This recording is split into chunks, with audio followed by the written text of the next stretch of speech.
For most of Woodshock, the feelings of its heroine remain obscure. Whether at a party or at home, where she seems to be in a haze, it's as if she's lost in her own thoughts. Drugs could be one explanation. She works at a marijuana dispensary, yet there's a needling sense of something more tragic, more sinister. The debut of return directors Kate and Laura Mulvey, sisters who work as fashion designers, has all the hallmarks of a first film, including one too many experimental flourishes. Defiantly inscrutable, Woodshock can test a viewer's patience, yet the filmmaker's consistent self-confidence creates an alluring, oddly hypnotic effect. When we meet Teresa Kirsten Dunst, she's sharing a bed with her ailing mother Susan Traylor. Their whispered conversation is terse, with a subtext that Teresa is about to assist in her mother's suicide, with a joint of passionless marijuana. Teresa is too withdrawn to grieve normally, to the chagrin of her husband Joe Cole. She returns to work at the dispensary, where her boss, Keith Piluesbic, tries to cheer her up. They need all the good spirits they can get, since their most loyal customer Steph Duvall is also terminally ill.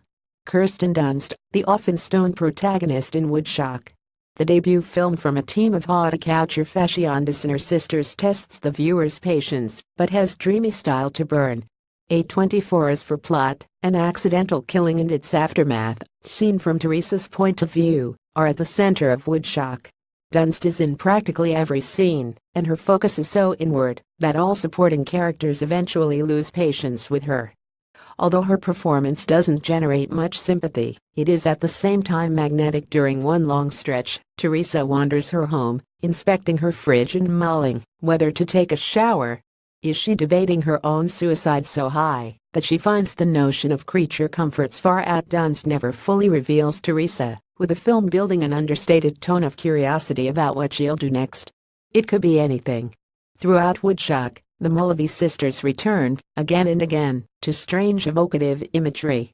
There are many shots of Dunst communing with century-old sequoia trees, their age and gargantuan size metaphorically dwarfing Teresa's relatively trivial problems.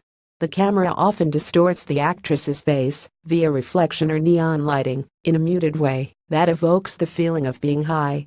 There is a point to these apparent gimmicks. We never get a complete understanding of Teresa's behavior, because she doesn't have one either, thanks to a fluctuating mental state. If it sounds like a hallucinatory, depressing slog, two important things elevate Woodshock.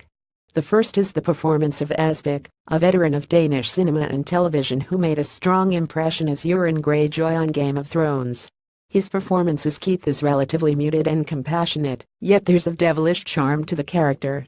He's the sort of person who inflates himself, not from an excess of ego, but as a way to combat boredom. Then there's composer Peter Raeburn's lush, haunting score, which doesn't so much comment on or embellish the story as create ambience. Ultimately, it makes us more receptive to a film that's light on story and heavy on mood. It would be easy to write off Woodshock as pretentious weirdness for the sake of weirdness. But there's something universal about Teresa, versus, say, the stoned hijinks of Cheech and Chong. Introspective and withdrawn, she uses marijuana as both catalyst and salve. Even as the film warns against persistent, clouded judgment, it is no criticism of casual drug use.